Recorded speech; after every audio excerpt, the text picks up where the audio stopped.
Official secret act तरमीमी bill को कौमी assembly के बाद सेनेट में पेश किया गया है और उसके ऊपर खूब बहस हुई है, खूब हंगामा हुआ है। लेकिन मैं ये समझने से कासिर हूँ कि ये बिल और इसकी टाइमिंग, मैं चाहूँगी कि मैडम नसीम ज़हरा आप इस पर रोशनी डाल दें कि इसकी ज़रूरत इस वक्त क्यों पेश आई है।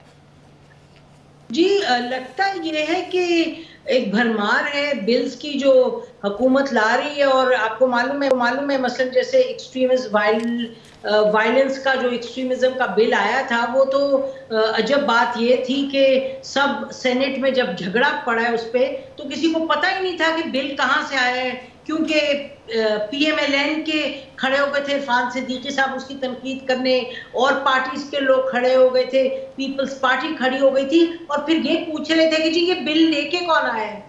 तो ये भी बड़ी अजब बात है कि बिल ये आ कहाँ से रहे। ये तो मैं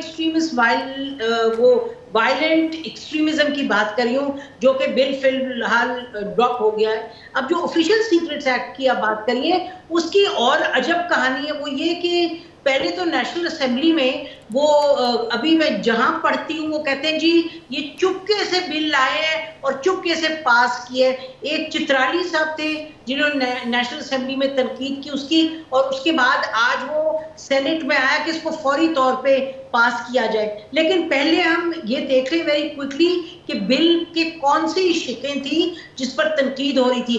एक तो ये कि ये पूरा मामला कि जी एनिमी जो है, एनिमी खाली एक्सटर्नल एनिमी नहीं लेकिन इंटरनल भी ये कहा गया कि जो हुकूमत के स्टेट के खिलाफ बात करे वो एनिमी है। अच्छा, फिर ये कहा गया कि जी जो कुछ खिलाफ बात कर रहा है स्टेट के, और जो सोच रहा है बात करने की, ये बड़ी अजीब बात है कि दोज हु आर इंटेंडिंग, अगर आप उसके लफ्ज पढ़ें जो प्रेस में आए अभी तक। अच्छा, फिर ये कि आप बगैर वारंट के एजेंसीज किसी के घर घुस सकती हैं, ये अजब तमाशा है। ये कम हम देख रहे हैं आजकल क्या हालात हैं। और ये जो बिल पास करना चाह रहे हैं, ये तो हुकूमत से पूछना पड़ेगा हुकूमत का कौन सा हिस्सा इस बिल को खुशी खुशी चाह रहा था कि धकेल दे, सेनेट से धकेल के दे, पास कर दे। इस बिल को जैसे आपने शुरू में कहा उसको कायमा कमेटी में भेज दिया गया, और रजा रबानी साहब तो खड़े हुए बड़े जज्बाती, उन्होंने कहा जी मेरी जुल्फिकार अली भुट्टो साहब की मेरे वो है लेगेसी, और उन्होंने वहां यूएन में बिल फाड़ा था। तो मैं ये वो बड़ी अजब सी बात थी, लेकिन गुस्सा उनको बड़ा था और सही गुस्सा था इस बिल के खिलाफ, लेकिन कुछ वो ज्यादा उस पर बोले नहीं। उसके बाद हमने देखा कि ये पीएमएलएन के अपने सेनेटर खड़े हुए, उन्होंने इसकी तनकीद की, जेयूआई ने बड़ी सख्त, मुर्तजा साहब ने तनकीद की। तो ये न कि इसमें शिकें ऐसी हैं जिनको निकाल के बिल्कुल बाहर फेंकना चाहिए। बहैसियत एक पाकिस्तानी शहरी के आई फील कि ये बहुत गलत इकदाम होगा अगर इस तरह का बिल पास हो। लेकिन न जाने इस वक्त हुकूमत वक्त को क्या सूझी है, और पूरी हुकूमत को नहीं, कुछ सीधा लोगों को जो कि इस बिल को, इस तरह के बिल्स को लाके पास कर रहे हैं, मेरा ख्याल के पास शायद ना हो। This is a question mark. मैं चाहती हूँ नवीद चौधरी साहब आप ये बताएं कि ये बिल जो लाया जा रहा है विदाउट एनी वारंट, जो सिक्योरिटी एजेंसीज हैं वो अंदर घुस सकती हैं, तलाशी ले सकती हैं, इससे फायदा किसको होने जा रहा है? यकीनी तौर पर बहुत ड्रास्टिक शिकें हैं इस बिल की, लेकिन आप एक बात याद रखें कि पुलिस मुकाबले क्यों होते हैं और कब होते हैं? जब जुडिशल सिस्टम नाकाम हो जाए, फेल हो जाए, फिर होते हैं पुलिस मुकाबले। अच्छा, शहबाज शरीफ जैसा मोहताज सियासतदान प्राइम मिनिस्टर जो है वो ये कह रहा है कि 9 मई को फौज के अंदर बगावत कराने की कोशिश की गई, ये म्यूटनी थी, उसमें हाजिर सर्विस फौजी अफसरान मुलव्वस थे, उसमें रिटायर्ड अफसरान मुलव्वस थे, उनकी फैमिलियाँ मुलव्वस थीं, और कौमी अखबारात में रिपोर्ट्स शाये हो चुकी हैं, अदालती सहूलतकारी भी मौजूद थी। अब आप मुझे ये बताएं कि जब हालात इस तरह से हो जाएं कि आर्मी चीफ को उल्टा के मुल्क के अंदर एक गदर मचाने का पूरा मंसूबा तैयार हो, और आप रिलीफ लेने जाएं अदालतों में या केस करने जाएं तो वहाँ गुड टू सी यू कहा जाए, तो फिर क्या कानून नहीं बनेगा तो और क्या होगा? वो फ्री छोड़ दिया जाएगा। जरा आप अंदाजा करें कि हाई कोर्ट बता रही है कि ऑडियो वीडियो जो है एविडेंस, इसकी कोई अहमियत नहीं है। लाहौर हाई कोर्ट जजमेंट दे रही है कि जी आपका जो मोबाइल आपकी मर्जी के बगैर देखा नहीं जा सकता, यानी कि आप जिस तरह की मर्जी एक्टिविटीज के लिए उसको इस्तेमाल करें उसे कोई देख ही नहीं सकता। अब ये कहते हैं जी कदगन आ रही है, हम तो कह रहे हैं आ रही है, क्यों आ रही है? ये जो यूट्यूबर्स हैं आया, उन्होंने ये नहीं कहा कि फलां अफसर के घर पर हमला करो, घरों के एड्रेस दिए गए हैं। अब अगर इन लोगों का स्पेयर करेंगे और आप कहेंगे कि हम जाके बड़े अच्छे बच्चों के साथ अदालत में खड़े हो जाएं। अच्छा, जजेस ने क्या क्या नहीं किया, जजेस ने ये भी कहा जब ये लाहौर कोर कमांडर हाउस पर हमला हुआ तो ये जज साहब ने ये भी कहा कि इनको छोड़ दें, ये घर जाएं, खाना वाना खाएं। मैं इनके वकील से कहूँगा इनको समझा लें। सही। अभी जीएचक्यू के हवाले से एक फैसला आया परसों, उन्होंने एक बेल दे दी है उन लोगों को जिन्होंने जीएचक्यू हमला किया था, और उन्होंने कहा है कि जी पुलिस ने रोका कोई नहीं। अच्छा, पुलिस अगर रोकती है तो फिर क्या होता? फिर थाने मॉडल डाउन होता।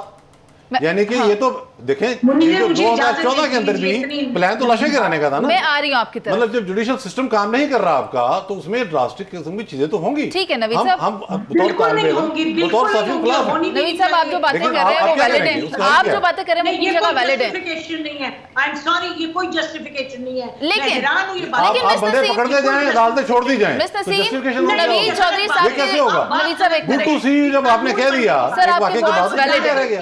जस्टिफिकेशन तो है ना जी, सर आपके पॉइंट्स वैलिड है। पुलिस मुकाबले इसलिए होते हैं, जस्टिफिकेशन तो प्रोवाइड की गई है ना। अदालत की आप फासिज्म को सपोर्ट कर रहे हैं, आप ये कह के फासिज्म कहां से आ गया? नहीं, मैं इसके खिलाफ हूं, मैं इसके खिलाफ हूं, लेकिन मैं ये कह रहा हूं कि ये मौका कौन दे रहा है? ये मौका कौन दे रहा है? बात तो मैं तो कह रहा हूं, मौका कौन दे रहा है?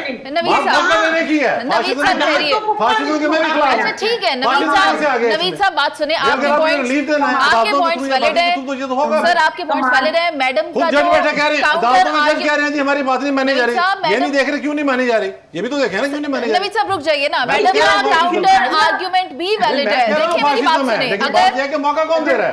बुराई का जवाब बुराई से तो नहीं दिया जा सकता, नहीं बुराई का जवाब बुराई से नहीं दिया जा सकता कि जिनके फैसलों पर अमल दरामद नहीं हो रहा। सर इसके नुकसानात क्या होंगे? अब सवाल यहाँ पर ये पैदा होता है, मैं चाहती हूँ कि इसका जवाब जावेद साहब दे दें। जावेद साहब आप बताएं इससे क्या इसके आफ्टर इफेक्ट्स हो सकते हैं? देखो, पहली चीज़ तो मुझे ये नहीं समझ आ रही कि इस हुकूमत को इतनी स्पीड क्या लगी हुई है। क्या जमहूरियत ख़त्म हो जाएगी? क्या इसके बाद असम्बलियों ने नहीं आना? जिस स्पीड के साथ इन्होंने जैसे कंप्यूटर से एंट्री का बटन देना और उधर से प्रिंट निकल आना और कानून हो जाना है, इससे ज़्यादा कानून का मजाक और क्या हो सकता है कि जिस कानून को कोई कायमा कमेटी नहीं देख रही, कोई असम्बली में डिस्कशन नहीं हो रही और जो कॉन्स्टिट्यूशनल अमेंडमेंट लेकर आनी है उस पर कोई बहस नहीं हो रही। इतनी सेंसिटिव चीज़ें हैं जिसमें पूरा पाकिस्तान इन्वॉल्व है, जहां चौधरी साहब ने बात की गद्दारी का मुकदमा लगा हुआ है, सारी चीज़ें हैं। आप एक पार्टी या पर्सन स्पेसिफिक बिल लाना चाह रहे हैं? क्या जल्दी है आपको? इसको कोई टाइम दें, हफ्ता दें, 2 हफ्ते दें, उस पर बहस हो, बात हो, उसके प्रोज एंड कॉन्स जो लोगों के कंसर्न है, आम आदमी के कंसर्न है, उनको उन पे शनवाई हो, उन पे जो आप अमेंडमेंट कर सकते हैं लाएं। कोई इस बात के हक में नहीं है कि मिलिट्री इंस्टॉलेशन पे जो हमला कर रहे हैं उनको छोड़ दिया जाए। कोई इस बात के हक में नहीं है कि जो म्यूटनी कर रहा है उसको छोड़ दिया जाए। लेकिन म्यूटनी और हमले के नाम पे आप किसी भी पाकिस्तानी को अरेस्ट नहीं